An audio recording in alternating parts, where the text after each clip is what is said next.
Dear students, अस्सलाम वालेकुम। आज का हमारा टॉपिक है the arthropods blueprint of success.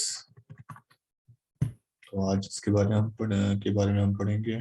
तो हम पढ़ रहे थे इनवर्टिब्रेट्स के बारे में। इनवर्टिब्रेट्स में हमने जितने भी इनवर्टिब्रेट फाइलम हैं उनके बारे में पहले हमने पढ़ा और हम अपने सिलेबस को कंक्लूड कर रहे हैं। तो हमारे 2 फाइलम्स पेंडिंग हैं, इनमें आर्थ्रोपोड्स है और इकाइनोडर्म्स हैं। तो आज हम देखेंगे आर्थ्रोपोड्स के बारे में और इसमें हम पढ़ेंगे कि इसका एवोल्यूशनरी पर्सपेक्टिव क्या है, कैरेक्टरिस्टिक्स ऑफ फाइलम आर्थ्रोपोडा क्या है, इसके अलावा इसकी सक्सेस के इसमें क्या की फीचर्स हैं, ऐसे 3 की फीचर्स क्या हैं जिनकी वजह से आर्थ्रोपोड सक्सेसफुल हैं और लार्ज इन नंबर हैं। तो इसके बारे में भी हम देखेंगे। इसके साथ साथ हमारे पास सब हेडिंग्स इंसेक्ट्स बिहेवियर और उनका जो सोशल बिहेवियर है उसके बारे में भी पढ़ेंगे। तो आइए हम स्टार्ट करते हैं। सबसे पहले एवोल्यूशनरी पर्सपेक्टिव। तो सबसे पहली जो सब हेडिंग है वो है diversity among copepods. The species of copepods have greatest number of individuals. अब इसके बारे में हम पढ़ेंगे कि जो कोपोड्स हैं इनका साइज 1 to 2 मिलीमीटर है और दरअसल ये क्रस्टेशियंस हैं। तो copepods are very successful marine animals. तो ये मेरीन एनिमल्स हैं, they feed on photosynthetic productions.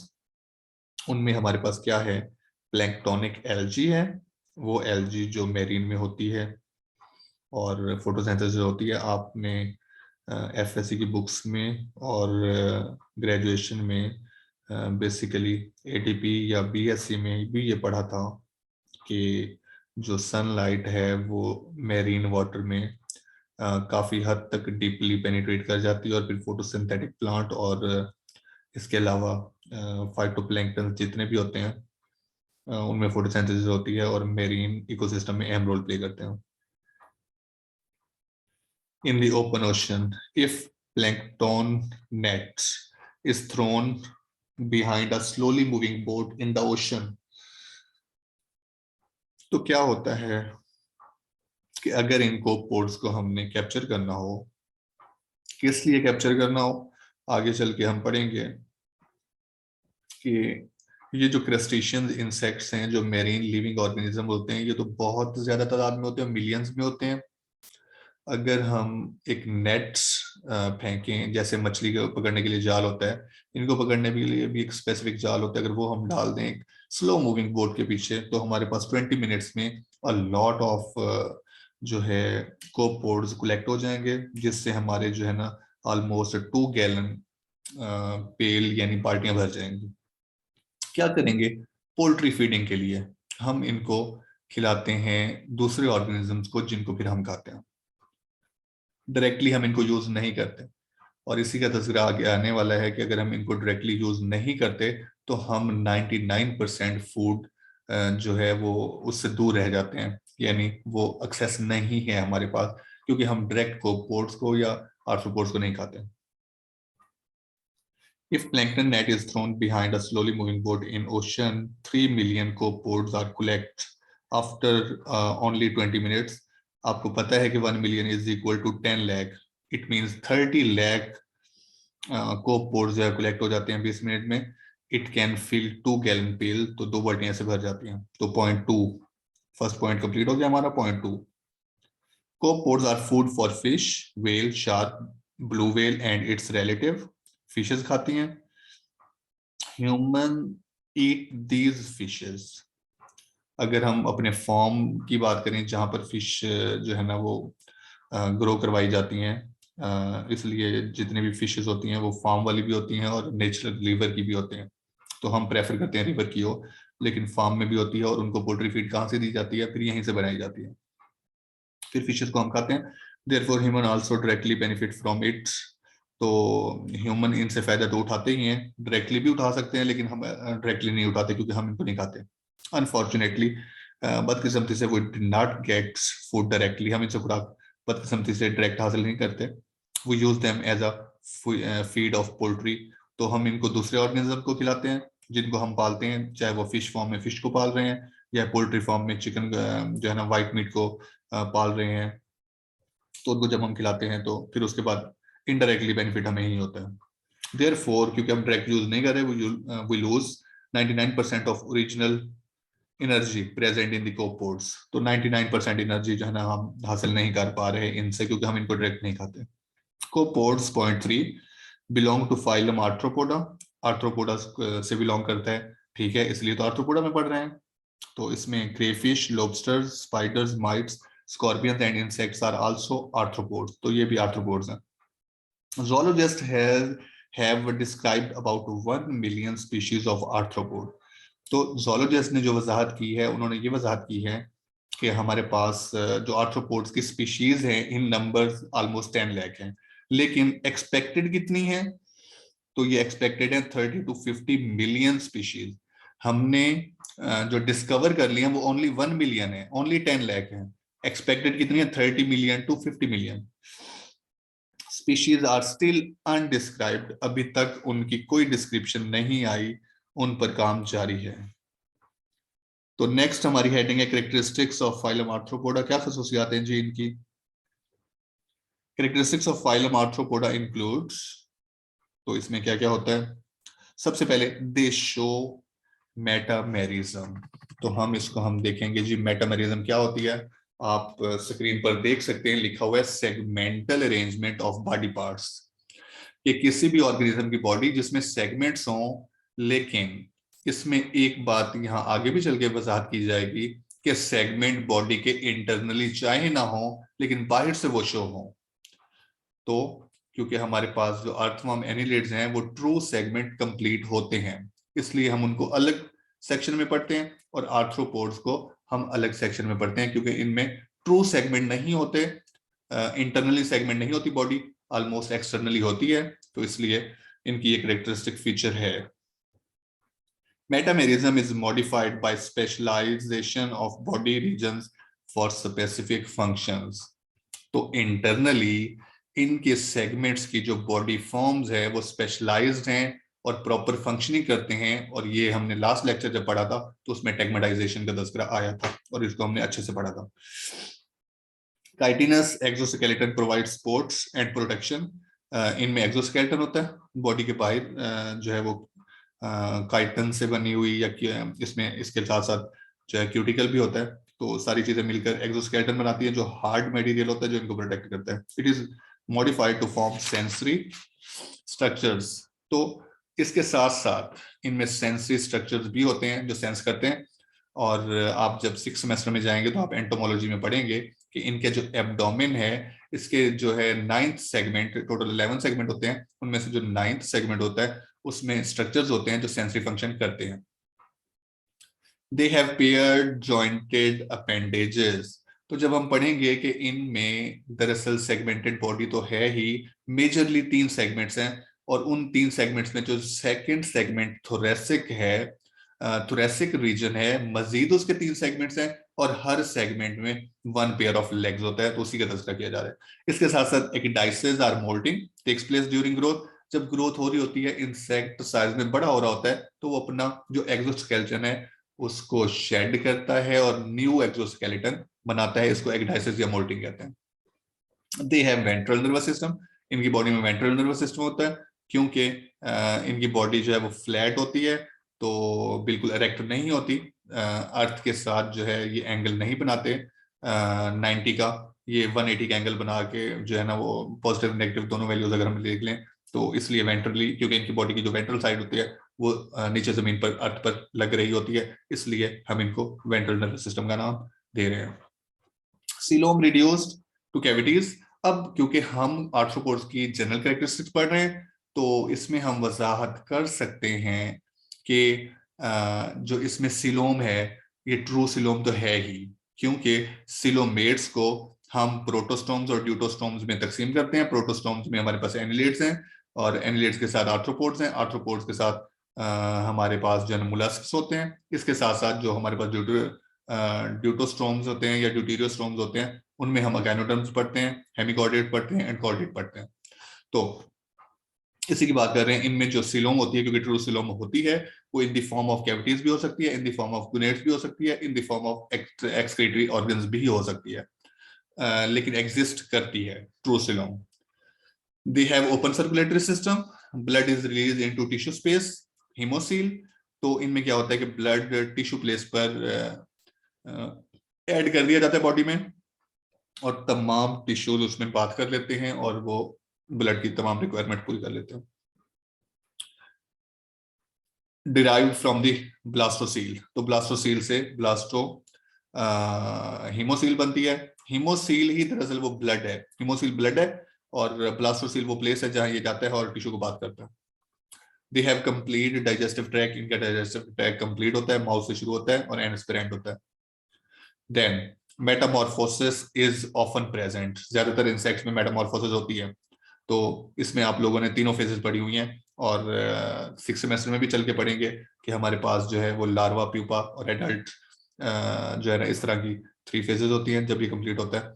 तो कंप्लीट मेटामॉर्फोसिस, अगर इनमें मेटामॉर्फोसिस कंप्लीट ना हो तो वो नेम द लोबस्टर कहलाता है। क्लासिफिकेशन में हमारे पास क्या क्या है?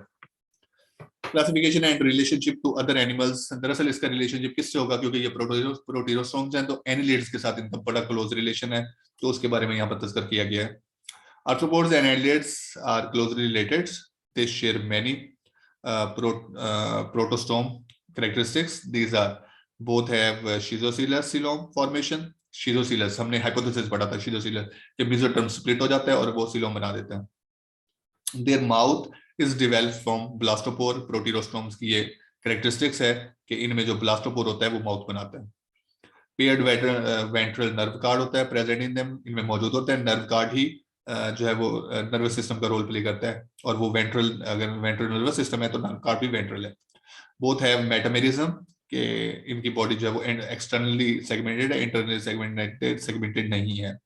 These characteristics shows that arthropods and annelids have common ancestors, but zoologists disagree about the evolutionary relationship among the arthropods.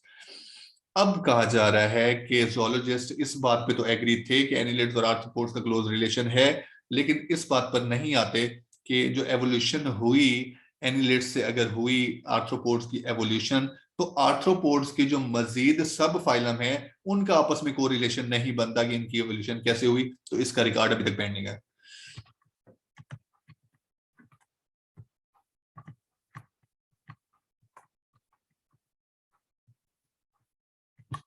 Zoologists disagree about the evolutionary relationship among the arthropods. Many zoologists believe that it is not one phylum. ये one phylum नहीं, arthropod एक phylum नहीं है, इसलिए हम इसकी इसलिए वजाहत नहीं कर सकते कि ये टोटली एनिलेट्स से इवॉल्व हो गया और एक ही ग्रुप है। एक ग्रुप नहीं है, दरअसल इसके 3 सब फाइलम है और उसको वो 3 कैटेगरीज की बात कर रहे हैं, इसलिए not a one phylum. It means arthropod तो एक फाइलम है, लेकिन नॉट अ वन फाइलम यही शो करता है कि जैसे एक फाइलम नहीं है, दरअसल इसके 3 सब फाइलम है। चौथा भी था, वो एक्सटिंक्ट हो गया। तो चेलिसिरेटा, क्रेस्टेशिया, यूनिरेमिया और ट्रिलो बिटोमोर्फा ये एक्सटिंक्ट हो गया। ऑल मेंबर्स ऑफ दिस सब फाइलम आर एक्सटिंक्ट। तो हमने सिर्फ ओवरव्यू पढ़ा कि बाकी ऑर्गेनिज्म के साथ इसका रिलेशन कैसा है, तो एनिलिड्स के साथ इनका क्लोज रिलेशन है। उसके बाद है मेटामेरिज्म एंड टेगमेटाइजेशन। हमने प्रीवियसली भी पढ़ा था कि बॉडी की जो एक्सटर्नल फॉर्म है, सेगमेंटेड फॉर्म है, वो मेटामेरिज्म है, और इसके अंदर specialized section within the body जो स्पेशलाइज्ड फंक्शन परफॉर्म करते हैं उसे हम इस प्रोसेस को और इस फॉर्मेशन को टेगमेटाइजेशन कहते हैं। तो 3 characteristics have contributed in success of arthropod. वो कौन कौन सी है? मेटामेरिज्म है, एक्सटर्नली बॉडी सेगमेंट, और इनकी ट्रू सेप्टा नहीं है। इनमें जो सेगमेंट्स हैं उनको दरमियान में कट करने के लिए कोई वॉल नहीं है। That is why not divide the body cavity internally body cavity को तकसीम नहीं करते। इसके साथ साथ सेकंड कैरेक्टरिस्टिक एक्सटर्नल स्केलेटन है और टेगमेटाइजेशन है। 3 फीचर्स हैं जिसकी वजह से आर्थ्रोपोड्स की सक्सेस यकीनी हुई। 3 characteristics have contributed in the success of arthropods. One of these is metamerism. Metamerism of arthropods is apparent externally. बाहर से वाज़ेह है। The arthropod's body is composed of series of similar segments. इनमें series of similar segments हैं। Each segment bears a pair of appendages. Her segment पर एक legs का pair होता है. But septa do not divide the body cavity internally. जो septa होता है वो बॉडी को अंदर से तकसीम नहीं करता. अंदर से तकसीम नहीं करता इसका मतलब बाहर से सेगमेंट है बॉडी में लेकिन अंदर से सेगमेंट नहीं है. Similarly most organ systems are not metamerically arranged. तो इनमें जो ऑर्गन सिस्टम होता है मेटामेरिकली हर सेगमेंट के अलग नहीं होता बल्कि पूरी बॉडी के एक ही होते हैं. Different zoologists give different reasons for the loss of internal metamerism. कि बहुत से zoologists समझते हैं कि पहले इंटरनल जो मेटामेरिज्म था इसका लेकिन अब मेटामेरिज्म इंटरनल नहीं रहा. ये ऐसा क्यों हुआ इसकी तलाश zoologists को अभी तक जारी है. तो इनकी सेकंड कैरेक्टरिस्टिक फीचर जो इनके सक्सेस में अहम रोल प्ले करती है वो है external skeleton. It is believed that arthropods do not need metamerically arranged hydrostatic compartments. The arthropods are enclosed by an external skeleton, therefore they do not require hydrostatic compartment for sport or locomotion of animals. इनको hydrostatic जो है वो pressure की या skeleton की जरूरत नहीं है और इसलिए इनके जो इंटरनली सेगमेंट्स हैं वो फ्यूज्ड नहीं होते, सेप्टा उनके दरमियान नहीं होता. और क्योंकि इनका एक्सोस्केलेटन होता है तो इनको हाइड्रोस्टैटिक स्केलेटन या कंपार्टमेंट्स की जरूरत ही नहीं होती. Metamerism produces specialization in regions of the body for specific function. The regional specialization is called tegmatization. In arthropods, body region are called tegmata. Then tegmata are specialized for feeding and sensory perception, locomotion and visceral function. तो ये सारे के सारे function ये टेगमेटाइजेशन के process के दौरान होते हैं और टेगमेटाइजेशन के बारे में अभी हमने पढ़ लिया. तो उसके बाद है हमारे पास, आप नेक्स्ट पेज पे चलेंगे जो कि है हमारे पास मेटामॉर्फोसिस. अब हम देखेंगे कि मेटामॉर्फोसिस क्या होता है और इसमें क्या क्या होता है. एक ब्रीफ सा इंट्रोडक्शन दिया गया है. क्या होती है मेटामॉर्फोसिस? कि चेंज होना शेप का इंसेक्ट की. पहले जब बॉडी थी उसकी वो इमेच्योर था, एडल्ट नहीं था, वो प्यूपा था. तो प्यूपा और एडल्ट में फूड जो रिक्वायरमेंट्स होती है वो भी डिफरेंट है, इसलिए इन दोनों ऑर्गेनिज्म के दरमियान कंपटीशन नहीं होता. और एंड में जाकर हमारा सवाल भी यही बनने वाला है कि एडल्ट और प्यूपा के दरमियान फीडिंग का कंपटीशन क्यों नहीं होता. तो इसके बारे में पढ़ेंगे हम. Radical change in body form, कि किसी भी इंसेक्ट की जो जाहिरी शक्ल है या बनावट है उसमें बुनियादी तौर पर चेंज आ जाना. एंड फिजियोलॉजी, और उसके एक्शन फंक्शन में भी. फिजियोलॉजी फंक्शन को कहते हैं, branch of biology which deals with the study of function of body. From immature larval stage to adult is called metamorphosis. Larva से एडल्ट बनना मेटामॉर्फोसिस कहलाता है. It is the third most important characteristics of the arthropod. तो next page में हम इसको देखते हैं. Metamorphosis reduces competition between adult and immature stages. Immature stage में हमारे पास प्यूपा है, लार्वा है, ये दो स्टेजेस हैं. और जो मेच्योर स्टेज है वो एडल्ट स्टेज है. तो क्योंकि जो इमेच्योर स्टेज है प्यूपा या लार्वी उनकी फीडिंग और है और जो मैच्योर होते हैं उनकी फीडिंग और है, इसलिए इन दोनों के दरमियान खाने पीने का कंपटीशन नहीं होता. The evolution of arthropods has created increasing divergence of body forms, behavior and habitat between immature and adult stages. तो क्योंकि इंसेक्ट्स तादाद में बहुत ज्यादा है, बहुत ज्यादा स्पीशीज हैं, तो इनकी हर चीज की अडाप्टेशन है और ये जो है वो फैल कर रह रहे हैं. तो एक ही जगह पर इन्होंने हजूम नहीं मचाया हुआ. For example adult crab crawl, बेआवाज हरकत on the sandy bottoms of their marine habitat. ये ऑर्गेनिज्म जब मेरीन हैबिटेट पर चलते हैं तो इनकी एक तो चलने की आवाज नहीं होती. दे प्रॉल फॉर प्रे और डिकेइंग ऑर्गेनिक मैटर. तो ये बेआवाज हरकत करते हैं ताकि इनको अच्छा खाना मिल जाए और उसी की तलाश में ये जो है ना घात लगा के बैठे होते हैं. On the other hand the larval crabs lives and feed on the plankton.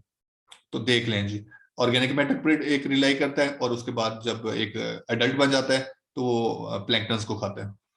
Similarly, और आपने एफएससी में भी पढ़ा था कि जो प्रोफेंटल जोन होता है उसमें ऑर्गेनिक मैटर काफी सारा इकट्ठा हो जाता है और तमाम जो इंसेक्ट्स हैं वो इस रीजन में होते हैं और इनको खाते हैं और इस्तेमाल करते हैं.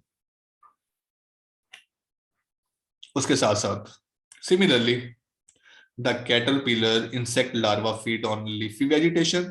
अगर मेरीन की बात नहीं करते, बाहर की बात करते हैं, कहाँ की, टेरेस्ट्रियल लैंड की, तो उस पर जो कैटरपिलर होते हैं वो लीफी वेजिटेशन खाते हैं, इट डिवेलप इनटू, और फिर डिवेल्प्स हो जाते हैं नेक्टर फीडिंग एडल्ट्स में, लाइक बटरफ्लाई और मॉथ। तो मॉथ भी बटरफ्लाई से मिलती जुलती एक स्पीशी है, तो ये भी इंसेक्ट है। Thus, adult and immature stage do not compete with each other for butterfly, for foods or living space. Justify, देखिए क्वेश्चन मार्क लगा हुआ है और साथ में साइड पर लिखा हुआ है जस्टिफाई, कि इस क्वेश्चन को जस्टिफाई करें। In some arthropod larvae also act as a dispersal stage. तो बहुत से इंसेक्ट्स में जो लार्वी होती है वो एक्ट एज डिस्पर्सल स्टेज। ये स्टेज ऐसी है कि फूड के लिए कंपटीशन भी नहीं होता, फिर जब ये एडल्ट में कन्वर्ट हो जाती है तो उसकी खास प्रॉपर डायरेक्शन होती है, जिसकी वजह से फिर ये आगे की तरफ प्रोसीड होते हैं। हाँ जी, अब हम चलते हैं इंसेक्ट बिहेवियर की तरफ। तो हम अभी जो अभी हमने पढ़ा उसको यहीं पर कंक्लूड करते हैं और इंसेक्ट बिहेवियर का हम नेक्स्ट टॉपिक करते हैं। तो अभी तक के लिए इतना काफी है, नेक्स्ट क्लास में आगे पढ़ेंगे इंशाल्लाह। अपना ख्याल रखिएगा। अल्लाह हाफिज।